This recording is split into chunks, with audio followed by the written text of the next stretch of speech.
Hi, I'm Greg Columbus. Our guest this week on Veterans Chronicles is Leonard Gordon. He is a Holocaust survivor, and we're honored to share his story today. And Mr. Gordon, thank you for being with us. You're quite welcome. Where were you born, sir?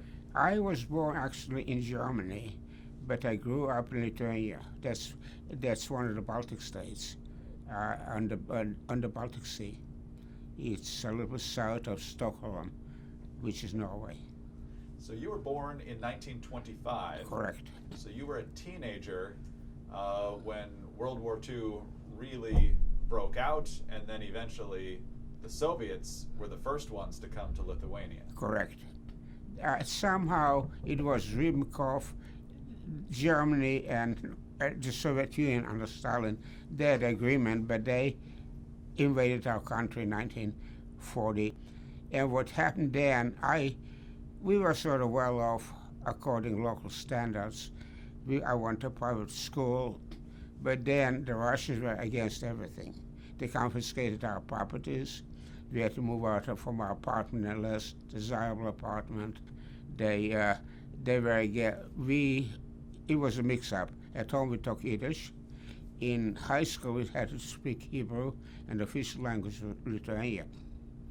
So they were against it. We used to go to school 6 days a week off Saturday. They made us go to school on Saturday and off Sunday. They changed the system. They also decided to get ready of the upper class, what they call the bourgeois, upper class. And I was petrified. I think I was about 15 years old. I had to strip naked. And nurses were looking at me, and they decided that I should not be continuing with school because somehow, and I wasn't too stupid actually. In a class of 4, there was number 2 and number 3. So it was pretty bad, but they stayed for about a year. And then all of a sudden, I think it was a Sunday, I came from school in 1941, and the Germans attacked the Russians. And the Russians were drunk. And the Russians were treated faster than Germans could catch up with them. I had my parents and also a brother and a sister. We decided to go to Russia. My dad did not. We had a strong house and we had I-beams, so he decided to stay in the shelter like a bunker. But my mother, my brother and sister went to Russia. My brother walked ahead of us, and then he said that the Russian border was closed. On the way back, we were machine gunned by German airplanes that thought were army. I laid in ditches. But then in 1941, the Germans invaded us. And the first thing they did, they tried to get rid of people of leadership, lawyers, doctors, rabbis, and they put them in local jail, and they shot them. Then they took families with the local help, security, and put us in the worst part of town. They crowded us, 4 or 5 families in the house. Food was rationed. We had to work, unload scrap metal, fix railroads, whatever we had to do. I bribed one of the junior officers because my sister already went to business school, so she could work in the office. I broke my toe because fixing a railroad, and one of the beams fell on my toe. I also survived typhoid fever, 1 of 4. And we stayed in the ghetto for about 4 years. Talk about survive. We had a soap factory, but my father gave the soap factory to a friend of his who happened to be equivalent to FBI, and we would go down there and barter, get soap for food. But then in 1944, the Germans sent us to Stuttgart. That's a concentration camp near Leipzig. Lithuania was pretty much anti-Semitic. For instance, people could not go to medical school or law schools. They would go to Switzerland and then come back and practice in town. But they were not against Jewish people. However, the Lithuanians felt that when the Russians came in, a lot of Jewish people got in the government, and the Lithuanian people were not happy about that. Also, the Russian people invested quotas on the farmers, and the farmers did not like it, so there were raids, and rumors were that the rabbi's daughter goes with the raid people, so the Lithuanians were pretty mad of the Jewish people at that time. So even before the Soviets came through, you were looked down upon by the local people. Correct. Because Lithuania is about 98% Catholic, and then used to be Easter. My mother would keep me inside because the church, they would accuse the Jewish people that they killed Jesus Christ, about 2,000 years ago. So we went in the school system where the Jewish people went to one school, and the population, which primarily Catholic, went to another school. And what was life like daily under Soviet occupation? Well, I don't know how my parents survived, but we were okay. We kept on going to school. We had food, and I as a child didn't see much difference. But much different once the Nazis came in. Well, the Nazis came in. Of course, the Nazis, during the war, they rationed everything. For instance, they would feed us frozen potatoes, horse meat. My mother, being kosher, she would prepare for us kids, but she wouldn't eat it. My dad started building a synagogue, but that didn't work out. So we worked different jobs. And myself, a friend of my sister said, "Why didn't you say you're a carpenter?" Zimmerman in German. So I became a carpenter, which saved my life, actually. And we'll get to that, because that was a significant part of your life when you went to the concentration camp. Right. During those 3 to 4 years that you were in the ghetto, did you notice an intensifying of the harsh treatment from the Nazis, or was it harsh from the start? No, well, we had to work. We would come back, there were raids in the ghettos. So you would come back, you would find handicaps or children that were gone. They killed them? Yeah, they disappeared, And actually, somebody said God looked out for me. The Germans killed anyone who was 15 years and younger. And I was 15, but I was a tall boy, and somehow they made a mistake that they marked me down that I'm 16. Wow. When did you learn about that? Was that the rule that was widely stated? No, because my sister-in-law finally went to the camp, and they mentioned that they, instead of born 1925, I'm born 1924. Whoever did the writing, because Germans were pretty good in keeping records. You've talked in previous interviews about the Nazis simply rounding up Jews and killing them. Right. They didn't harm your family while you were in the ghetto, though. Well, actually what happened, I think, was sheer luck. Because what the Russians did, they took people who, whatever they call the prominent, and sent them to Siberia. And our family, I know my dad seemed to get along with everyone. We were one of the lucky ones who stayed, the whole family as a unit. So in ghetto, we were one of the few families who were, our families was not taken away. We didn't miss any members. You were allowed to stay together throughout the time in the ghetto? No, we worked different jobs. I worked as a carpenter, on towers. My brother worked, for instance, in a sugar factory in Lithuania to make sugars out of beets, so he stayed there away. But we were, as a unit, we were there. Describe the day that you found out they were moving you. I really don't remember. You mean to Stuttgart? Yes. I really don't remember how they moved us, but I'm sure they moved us by train, because they in Stuttgart they separate men and women, and I never saw my mother again. They kept us there about 3 months, very little food.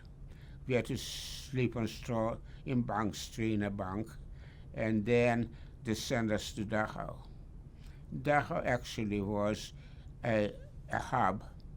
I was not in the concentration camp nor the crematorium, but I was in a war camp. And we were building a hangar for German fighter planes, the Messerschmitt. Conveyor belts were standing nearby, and people from camp had to carry the cement on their backs. People would die by the droves, a new replacement would come in. They fed us very little. They would give us a little bit coffee in the morning and a few slices of bread and margarine, and then evening water soup.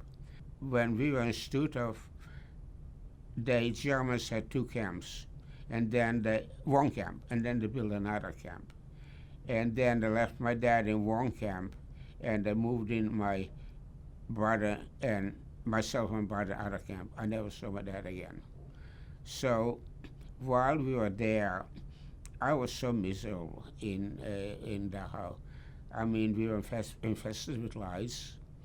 They gave us shoes with wooden soles, and the winters in Bavaria pretty severe. You couldn't walk because the snow would stick to the shoes. We gave paper underwear and frostbitten, and and people who smoked didn't last at all. They would exchange some of the ration for cigarettes, so they didn't last at all. Other people, you would see their teeth move because they didn't have enough food. But then we stayed there for about 3 months.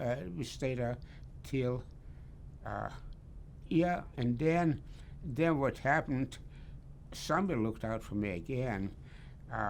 One night, we lived in bunks, on the ground, and then the copper, who's also inmate, he was like a foreman. He would dish out the soup and everything else. We had one socket, but he had another socket, but didn't have wire to wire top to get another lamp. So one day, as I was walking, and being a carpenter, I have an axe in my hand, and saw wires on the ground. So without thinking about it, I took my axe and cut it, and wrapped around enough wire on myself, and the place got dark. And, the German guards didn't know what had happened. And the idea was for me to give it to the copper so he would give me soup if some left over. But the Germans could have gotten after us and killed me, maybe 10 or 100, whoever they chose to do. Then there were selections. One time I came, and an SS officer stood and at his discretion moved his thumb left or right. They put me in a group that I particularly didn't care for it, and I ran away. So the capo ran after me, beat me up, but he didn't kill me. Then another capo explained to the people in that group, primarily Hungarian, she was educated, but I thought very naive, that the SS officer said that this camp is too severe for you, and they'll send in a group that will be much easier. Well, those people were sent to Dachau, and they were put in a concentration camp. Another time was the end of the war. I can't think about, not the Wehrmacht, a particular group, we were undesirable. We were supposed to walk on the notorious marshes where people survived. But under General Eisenhower, I'm not sure the 4th or the 7th Army came in and liberated us. So they took us back to Feldafing, which was a Hayot, a Hitler youth camp. They gave us civilian clothes. Some people actually died afterwards. They gouged themselves eating too much because being hungry so long. I started dating. My brother had 3 years of mechanical engineering, so he enrolled in University of Munich. The mayor of Feldafing gave us free passes so we could commute to München and München back and forth. But then I couldn't live in Germany, and there was a Jewish brigade under the British command, and he smuggled us out into Italy. The idea was I probably would have ended up in Cyprus, but we really didn't want to be the chosen anymore. We wanted to be farmers. So we heard through the grapevine that the functional government of Palestine, Israel, gives you parcels of land, not being collective farming like kibbutz or kolkhoz, what the Russians have. But we manage yourself.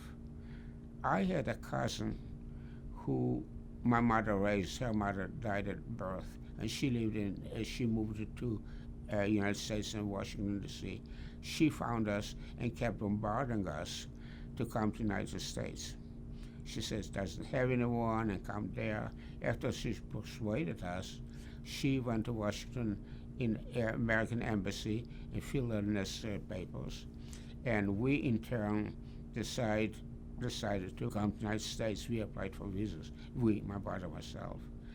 They also was another Jewish organization they called ORT, and they tried to teach us some trade.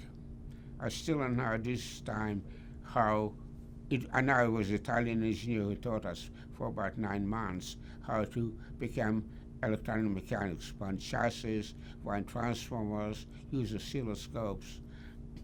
And I still don't know what language it is, and then we hired an English teacher, and she teaches us to speak English.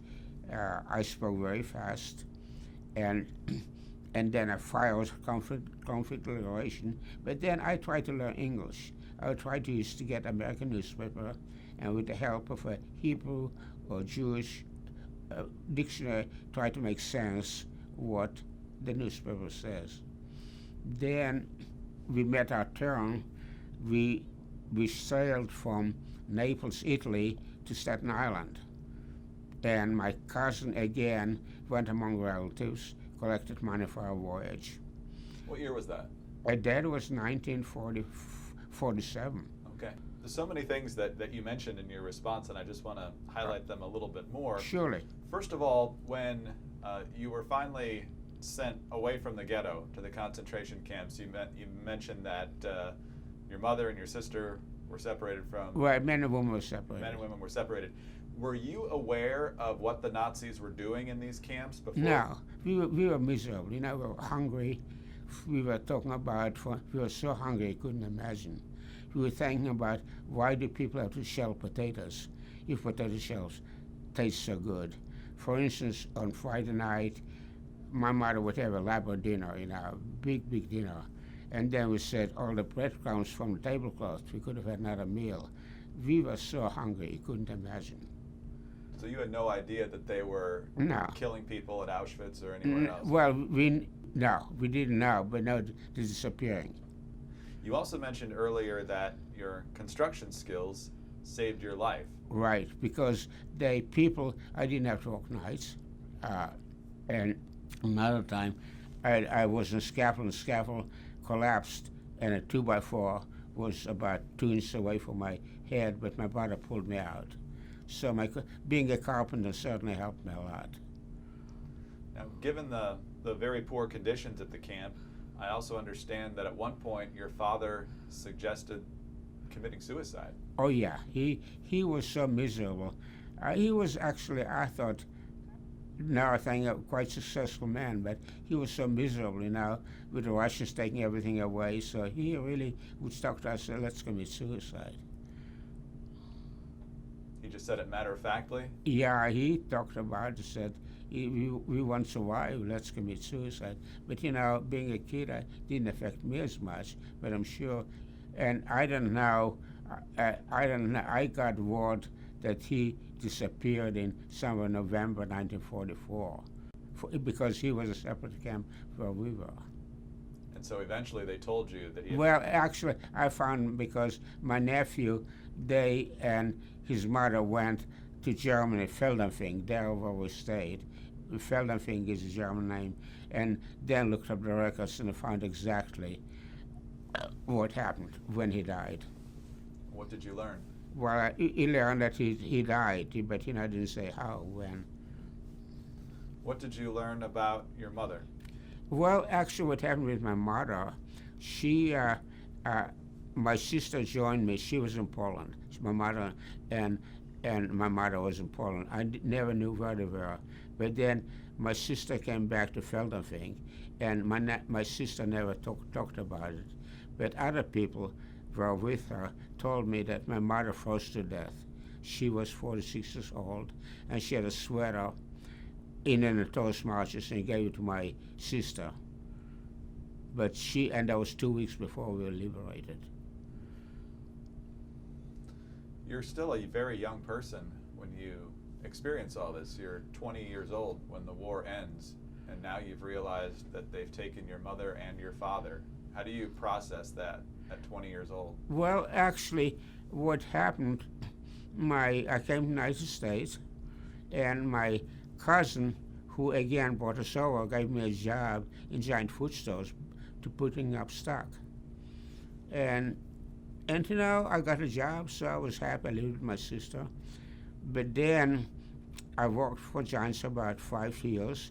But then at Giants, a full-time cashier who would work full-time and came in on the end of the week within a dollar short, he would get a $5 bonus. And that was a lot of money at that time. A loaf of bread was 14 cents. So I became a cashier. And then apparently, Giant, the management, whoever they were, promised me to make me manager, but that never happened. But I married a Pittsburgh girl, and she was American as apple pie. And occasionally, I would mention to her, you know, the circumstances how to work, you know. We work from 9 to 9. If a customer comes to 9 o'clock, we have to wait till they finish shopping, they don't pay for us. So one day she put her hands on her hips and said, you know what? You'll be grand old and still punching the register. That went over to the lead balloon. So I walked up, I don't know if you're familiar, it was 16 on Columbia Road, it was Capital Radio Engineering Institute. And I asked them if I can enroll. They gave me a test, and I'm sure I didn't do good in humanities, but I did quite well in math, and they agreed to accept me. So I approached the Giant manager. I said, Stu Robinson, a Dutch guy. I said, Stu, I like to go to school. Could I have 3 nights to get off earlier so I can go to school? So he looks at me and said, okay. So he said, I have to rearrange 50 people to arrange your schedule so you can go to school. And if you succeed, you probably wouldn't come back. I said, you're right. But he let me go. So I enrolled in Capital Radio Institute, but I have a language barrier. So for about 2 years, my grades were really poor. A B minus, C plus, but didn't kick me out. But then after that, I took off like a rocket. After that, I had my own TV shop. I worked in industry for a while, and I kept going to school, George Washington University, taking physics and math courses. And then I got a job at David Taylor Model Basin, which is a Navy laboratory, in the acoustics department, actually in Cartwright, Maryland. I don't know if they're local or not. It's a long basin along the Potomac River. The job of our mission was to reduce the self-notice of the Navy fleet, primarily submarines. We would run experiments in the field, in a laboratory, and then go full-scale trials, which turned out to be quite costly. The Navy also sent me to engineering program, and I became a full-fledged engineer. So myself and 2 other people wrote a proposal. We had also a test facility in Bayview, Idaho, which is a panhandle in Idaho. It was on the south part of a very large lake. The Indian name is called Penderale. The lake is 1,000 feet deep, very quiet, and have 170-mile shoreline. So we wrote a proposal to the Navy. If they give us $1 million, we would build a scale model, confidential, whichever there is, and we would run tests in the lake and extrapolate the data to full-scale trials. The Navy bought it. The model was built by Wickers of Canada. My brother at that time was also assistant engineer in naval shipbuilding, but their bid came in $10,000 more. We called the model Kamloops because that was a big salmon in the lake of Pendervale. That was a total success. The Secretary of the Navy flew out to see our projects. The engineering officer made flag. In Navy jargon, he made admiral. The Navy also built a big facility and initiation. The governor of Idaho came out. And I stayed with the Navy for 39 and a half years till Iron Curtain. And then I retired. Wow. Wow. To see that come full circle. Yeah, and actually I had a quite pretty good grade. It's interesting that you did so much work with the military, particularly with the U.S. Navy, because there's another moment from your time at Dachau that I want to get to, and you mentioned it in passing, and that's when the 7th Army came in and liberated you. Right. But I want to get more detail on that.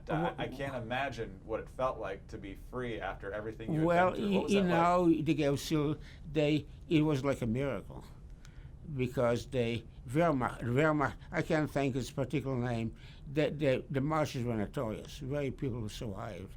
But somehow General Eisenhower came to our camp about 2 or 3 days earlier than the Germans anticipated. And then they took us to Feldafing, They gave us civilian clothes.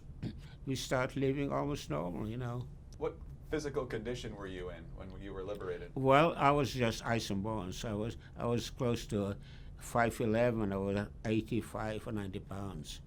I don't think I would have made it another month. Wow. And many were in that same condition, I would assume. Yeah, but some of them kept gouging themselves, and they died because they overate. For many years, you did not share your story. No, I actually kept my nose to the grindstone. I was going to school at night and tried to raise my family, so I really didn't talk about it.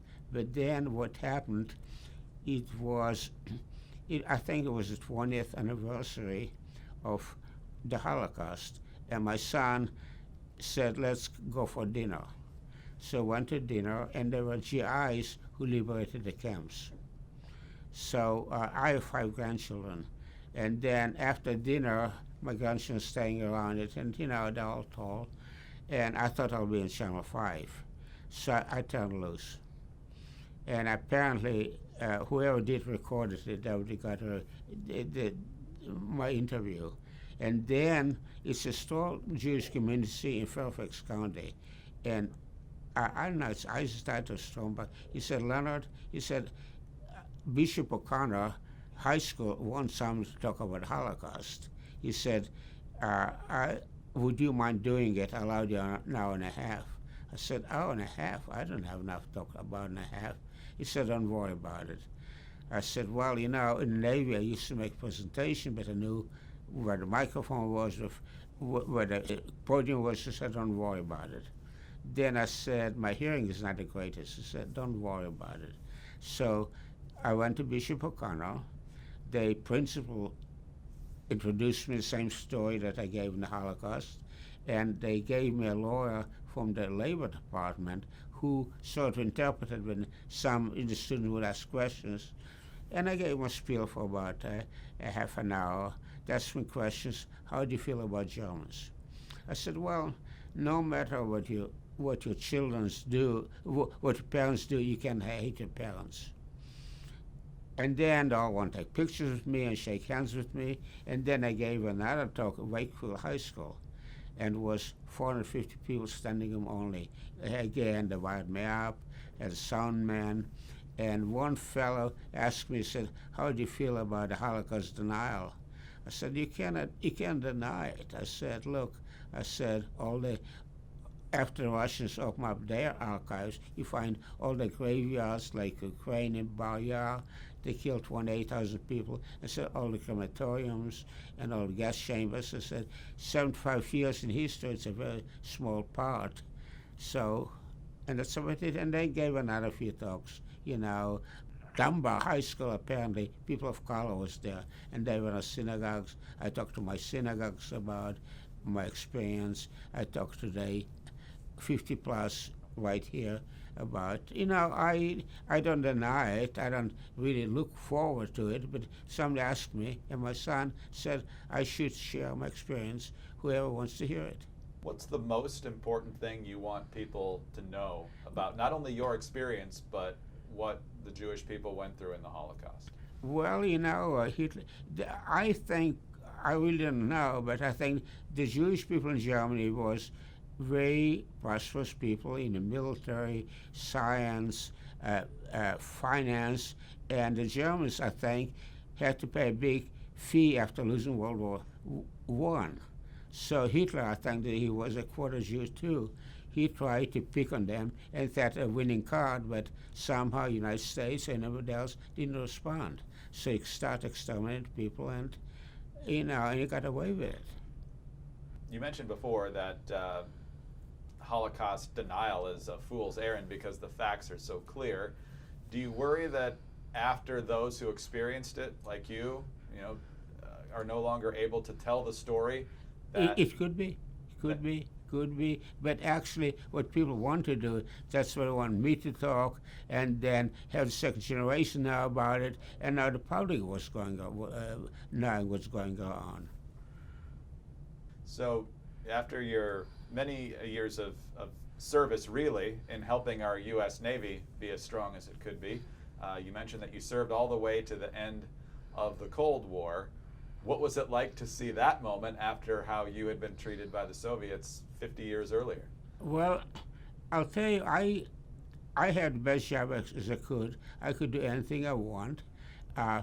They actually, I want the United States to prevail because I worked with the British Navy, and then one time I was in London, and I told them because the captain wanted to go there, and I told my story, and then they said to me, well, why don't we continue it?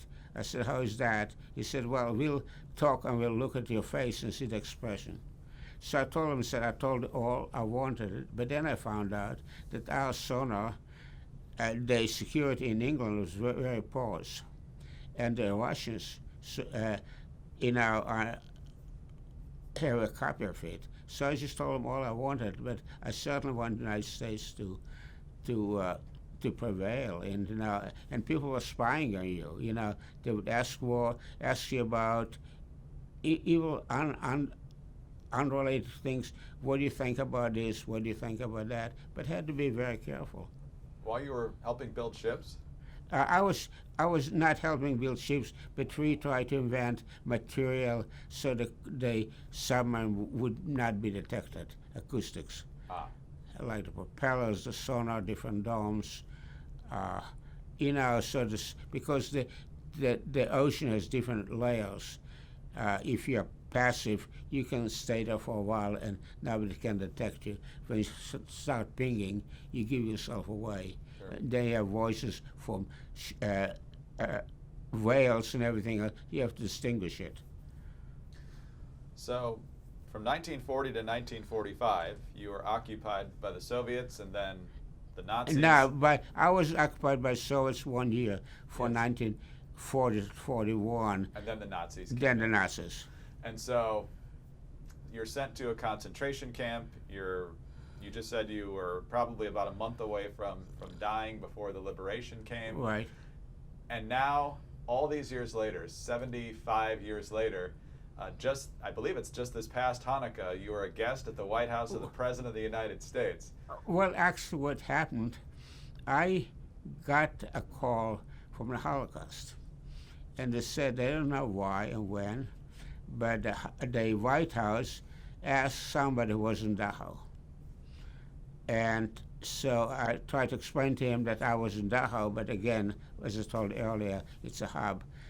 But then they asked me permission to, if they can give my name to the White House.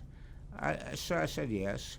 And then they called me up, the government was shut down for about 35 days. Again, I got a call from the Holocaust, said they don't know why, but they put the program on hold. But then, again, I got a call that I can see the White House on a Monday. It was before President Trump delivered the State of the Union message. And then I'll have a personal tour of the White House, and on Tuesday I'll take pictures with the President, Vice President, and First Lady Melania. So I am a Stone Age. I don't have internet. So I gave the Alexa, the coordinator, my daughter's name, and she thought it's a hoax. But then, and then it said you can invite as many people as you wish. So we went there, and the White House explained to me that they're not going to sit me in the rotunda, which I was just as happy. I don't need any publicity. So we was in the Roosevelt room, and then I have pictures there with the president, my family. Not all my grandchildren came; they couldn't take off from school, and there was just 40 people. The person did not introduce everyone. It was just 40 people, and they fed us, chicken and fish really well. But next to me was sitting a man in a wheelchair, and I mentioned to him, I said, "You're too young to sit in a wheelchair." He was the one person who confronted the gunman who shot in the Pittsburgh synagogue.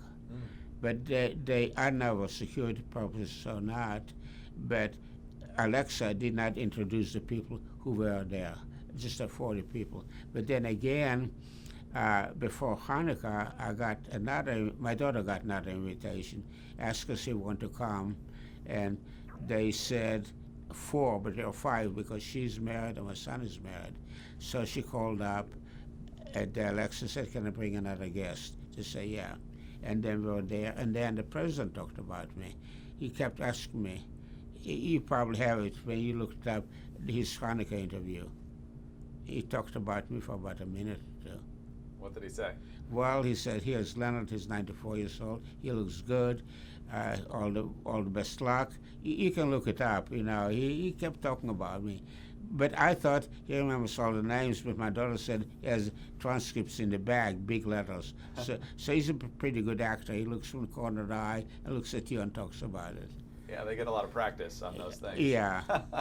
Did you get any one-on-one time with the president or the vice president? Well, the president said my daughter's beautiful, and vice president, Mrs. Pence, apparently she got some in the way. She said I visited Dachau, and Mr. Pence says I have a nice family, and the White House, it's actually like a fortress. Everything's stone and brick except for the doors. The wood, everything works. The toilet works, live flowers in every room, Lady Bird Johnson, Clintons, everybody does. It's a beautiful mansion. And then after that, they have food after the Hanukkah party. But we went to the Evans Inn, it's right across the street. And my son actually fed me, got me a Hendrix gin, and then he fed me oysters and mussels, and then whatever I had. What did it mean to you to be invited there and celebrated? Well, I'll tell them honored. How people ask me, I said, how often does a regular citizen have a chance to be in the White House, in the Oval Office? I'm honoring the office, regardless whether you agree with the president or not. But, it's a lifetime experience, as far as I'm concerned. And you're still active with the Holocaust Memorial Museum? I'm not, because what happened, I get choked up. I speak Hebrew, I spoke Yiddish, I can be a docent, I can be interpreted, but I just get choked up. I just can't do it. I went a few times, I went through it, and I don't want to be reminded what happened, So I'm not really active in the Holocaust.